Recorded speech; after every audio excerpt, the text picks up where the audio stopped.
Hey, it's Kim Thompson, and today is Q&A day. And today's question comes from a marriage and family therapist who is struggling to grow her business. She's tired of working just one-to-one, but really is having a tough time figuring out how she can expand her business and help more people.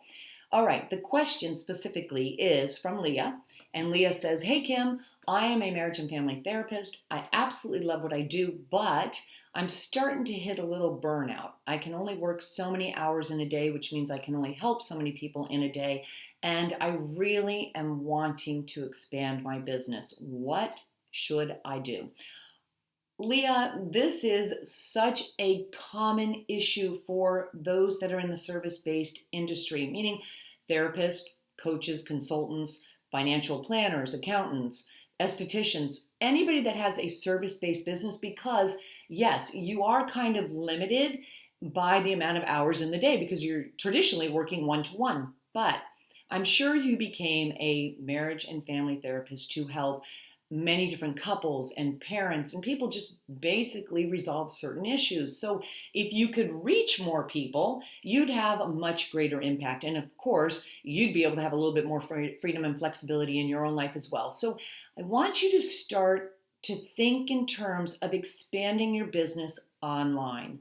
And oftentimes when people think that way, they think, oh, I'm just doing this to start getting more clients. But again, I'm back in the same rut of one-to-one business. No, we want to get past that. We want to go a little bit deeper, meaning that if you can take a look at your business and the kinds of topics that you are dealing with most often. So let's say within marriage and family therapy, there are many different subtopics as well. It could be parenting. It could be parenting for new couples. It could be parenting for adolescents. It could be dealing with divorce. It could be couples relationship therapy. I mean, there's so many different areas within marriage and family counseling. So if you can break it down into some subtopics, and then let's start thinking about how we can create perhaps group coaching sessions or workshops or like a masterclass around that particular topic. Let's say, for example, it is parenting through the adolescent years. Well, maybe that's just not a 1 hour class. Maybe this is a session that you would want to do 3 times. So maybe you have it offered, once a month for 3 months, and you invite 8 to 10 couples into this so that they can share their information. Now, I'm sure all of this is all your sessions are confidential. So it's something that you would only want to give to those people that have basically purchased a seat within that particular workshop. So if you can start thinking in those terms, you can now probably open this up to many different topics. So it could be parenting for new couples, parenting through adolescence. Maybe it's dealing with divorce, how to get a family through divorce, how to date after divorce. Again, many different topics. So take a step back, look at the big picture, all the different areas that you are helping and speaking to within your practice of marriage and family counseling. And then start writing down the ideas. Start writing down ideas and start fleshing out the ones that seem to make the most sense for you and where you can kind of expand on that and create a couple of maybe workshops or a 3-week session. Maybe it's 6 months worth of counseling, and not just one-to-one. You could do just, sessions where you're giving these online and selling one-to-one, but you could also open it up to group because, of course, if you're selling tickets to it and you're selling 8 or 10 seats in something, you're obviously going to help more people and you're going to make more income in the process as well. So start to think big picture and then set a 90-day intention. What can you do in the next 90 days that is going to help move you closer towards making those sessions your reality? So Leah, I hope that helps you because it's going to allow you to stop that burnout of working just one-to-one. It's going to allow you to start expanding and tapping into the enormous amount of potential that's really out there by bringing your business online. Now, how do you actually sell the tickets to this, and how do you create these programs? Well, this is information that I go through in much more detail in my courses, but basically you're going to want to use a combination of offline and online marketing in order to fill the seats for your classes. And that means you could be doing either referrals, maybe networking in groups that you're already a part of, and maybe, of course, existing clients as well. Now, that's your offline marketing tactics.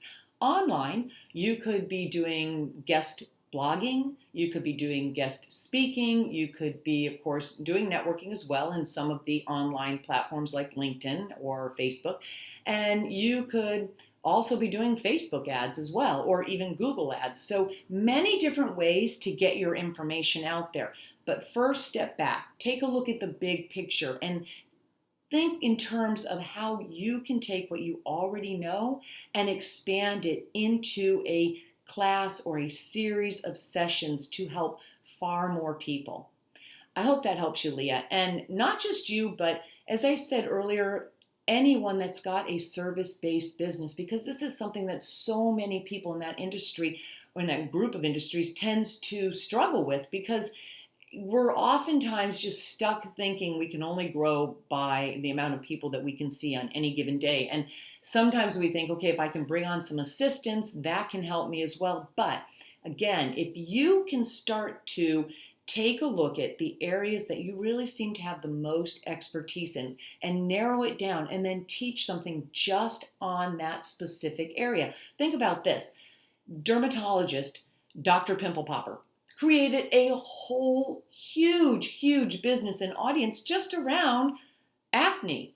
And I know it sounds kind of gross, but Dr. Pimple Popper has millions of viewers. And she just, again, niched it down and got focused on one particular area within her practice. You could do the same thing. So let's say you are a financial planner. Can you create classes that are all about estate planning? Or maybe you're a tax specialist. Can you do something to help small business owners learn about all the different write-offs that perhaps even their own accountant is missing and they may just not be aware of? Let's say you're a makeup artist. Maybe you're really good at that. You could start giving information on Instagram for free about how to maybe create the look of eyeshadow for day-to-day activities, and how to maybe take that into nighttime and create a smoky eye. The more that you start doing that, of course, you start getting your information out there. But how can you actually create a business online with that and expand your reach? Well, can you do customized consultations for people? Can they send you a picture and you can maybe perhaps give them feedback on how best to shape their eyebrows, or what color palette would be best for them, what they can work with as far as maybe the makeup that they already own? Can you do something for the wedding industry? Could you do customized color palettes for brides-to-be or their wedding party? Maybe the wedding party sends you their color palette, what they're going to be wearing in the wedding. And can you make a suggestion of what colors they should be using for their eyeshadow, how they should wear their makeup, their hair that day, etc., so that they look natural and they don't look like someone that no one's ever seen before when they're walking down that aisle? Many different ways. If you just take a step back, start to think outside the box, jot down your ideas. Not all of them are going to be the ones that you're going to want to carry through with, but if you take the time to write them down, I promise you, you will start to find that there is just so many opportunities that you can actually take for your business and expand it online. So I hope that helps you. I go into much greater detail of all of this in my upcoming Business Builders Bootcamp. And if you have a question for me, just send it to support@kimkellythompson.com. Both of those, the Business Builders Bootcamp and the email to send those questions to, is linked in the notes down below. Thanks so much. I will talk with you soon.